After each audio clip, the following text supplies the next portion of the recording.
And that meant that we had to create plant-based products for people who want meat, that they have to be products that people who are looking for delicious meat, we have to be able to make meat that's as delicious or more delicious than anything that comes from an animal.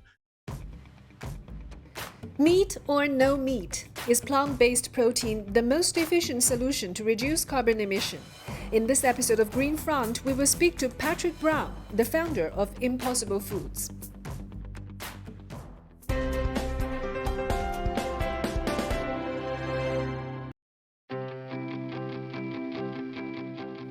Patrick Brown, winner of the National Academy of Science in Molecular Biology Award, is a serial entrepreneur who firmly believes that replacing animal meat is the most efficient way to reduce carbon emission and reach carbon neutrality.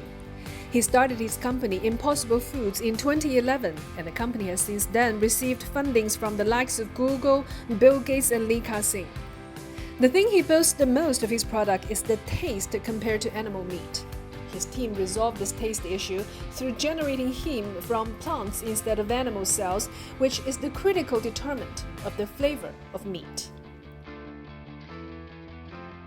On the website of Impossible Foods, it has a very interesting sentence, and the journal meaning is, the best way to reduce environmental footprint starts with your plate, and it is more effective than getting solar panels. Well, in its founder Pat Brown's view, through substituting animal protein with plant-based meat and dairies, the world can have a lot less carbon emission. Well, I had a chance to interview Pat Brown via Zoom to get his insight on this industry, and most importantly, the repercussion generated from the change of consumers' behavior to our planet. Do you have any statistics that, assuming the 7 billion people, they're all consuming plant-based vegetable meat instead of animal protein, how much CO2 and methane emission actually can be reduced globally? Oh, yeah, that's an excellent question. So I actually published a paper on this topic, which I can send you. I published a scientific article in a scientific journal about this, in a climate journal, but basically showing that just using data from authoritative sources like IPCC and FAO, that if we could phase out animal agriculture globally over the next 15 years, which I believe is feasible, you may not, but we'll see. If we could do that, even if we did nothing else about all other greenhouse gas emissions, okay? Right. If all other emissions stayed on the current trajectory, and I hope they don't, but even if they did, phasing out animal agriculture globally would create a 30-year period, starting in the 2030 range, a 30-year period of net zero global emissions, okay? By just by eliminating animal agriculture and considering all the emissions from plant-based production as well, that replacement would give us 30 years of net zero emissions, which is hugely important because, as you may know, there have been economic studies. There's a very good one by a company called Swiss Re that shows that if we stay on the current climate trajectory, it's going to create by 2050 the biggest economic depression in modern history. And Asia actually is going to be, as a continent, one of the most hard hit. Right. The impact on GDP in 2050 is predicted to be between 10 and 30%. So that is a disaster. So we need to do something by 2050, and this is the only way to do it. And the other thing is, if we could phase out animal agriculture globally and replace it with plant-based meat production, it would offset more than 2/3 of fossil fuel emissions through the end of the century. Okay, right. It would offset almost 70% of those emissions through the end of the century. So the impact would be huge. It's way more than, no one has ever done the modeling before, so no one recognized this.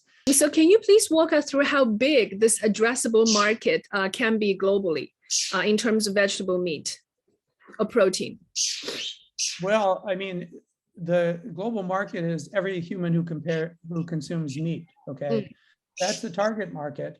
And if those consumers are just looking for the most delicious, the healthiest, most ultimately the most affordable meat, and we can deliver that, that is the addressable market. And that's exactly our intention. And that market in US dollar terms is worth more than $1 trillion. So from a business standpoint, it's a big deal, but really why we're doing it is that it's the only way we're going to avoid the complete collapse of global biodiversity and catastrophic climate change. So that's the market we're going after. That's the market we're going to win by making products that better serve meat-eating consumers. And those are our consumers. In fact, we know that the people who are buying our products, at least in the US, more than 90% of them are mainstream meat eaters. They're not vegetarians, they're not vegans. They're people who, if they didn't buy our product, would be buying an animal product, okay? Right. That's who we're targeting. And the size of that market is 7 billion people and more than $1 trillion. The biggest challenge for all those plant-based protein is probably the taste. How to make the taste acceptable to all those meat lovers. How to resolve this problem. Right, you're the pioneer in this industry, so I would like to hear from you that how this plant-based vegetable meat, this concept first get popular from the very beginning, and also whether the context when this idea gets started. Well, I mean, I would say, first of all, people have been making plant-based products that are intended to provide some of the taste and texture of meat for many centuries in many cultures, including China. But until Impossible Food came along, none of those products were intended for consumers who actually want to eat meat. They were specifically intended for people who are looking for a non-animal product and are willing to accept anything that sort of approximates meat. And none of them were considered by meat eaters to be as good or better than the animal products. Right. Okay. So what's new is that when Impossible Foods was founded, our mission was to completely replace animals as a food technology, because it's by far the most destructive technology on Earth. And it's really the only way we're going to avoid catastrophic climate change and disastrous collapse of biodiversity. Okay, we have to find a way to replace animals in the food system, and that meant that we had to create plant-based products for people who want meat. That they have to be products that people who are looking for delicious meat, they're not looking for a plant-based. They have no desire to replace meat. That we have to be able to make meat that's as delicious or more delicious than anything that comes from an animal. That's never been done before. And Impossible, because that was critical to our mission, we built the know-how and we built the technology to enable us to make meat that's better in every way that matters to consumers than the meat from animals that it replaces. For the first time in history, plant-based meat are better in deliciousness than the animal versions, as well as healthier and way more sustainable. Despite its technology advantage, the commercialization of Impossible Foods is still lagging behind.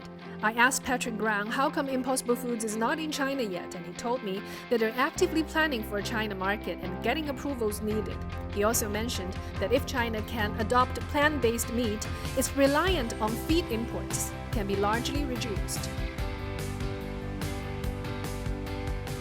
Right. So how do you view Beyond Meat? We're not interested in taking market share from Beyond Meat at all. Right. But what I would say to anyone who likes Beyond Meat's products, keep buying them. Good for you for buying them. We don't want, you can keep doing that. The people that we're going after, the people that we care about are the people who are not buying their products, who are still buying the animal products, okay? China is a huge market. Why Impossible Foods is not here yet? Oh, well, there's two reasons. First of all, we're a very young company, okay? And we're small also.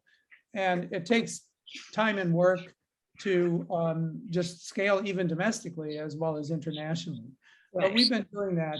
The second thing that's more China specific is that we have to go through a regulatory process to get one of our critical ingredients approved for the China market. We've gone through that process in the US and Canada, in New Zealand, Australia, Hong Kong. Once we have that approval, and there are issues that have to do with the fact that China hasn't even created a process for approval of the ingredient yet. Then we intend to have a big presence in China. Brown said that he would love to have more communication with Chinese domestic peers to promote this plant-based meat concept for a better future environment. In our next episode, we'll take you to visit several key players in China with their plans to penetrate this largest consumer market globally.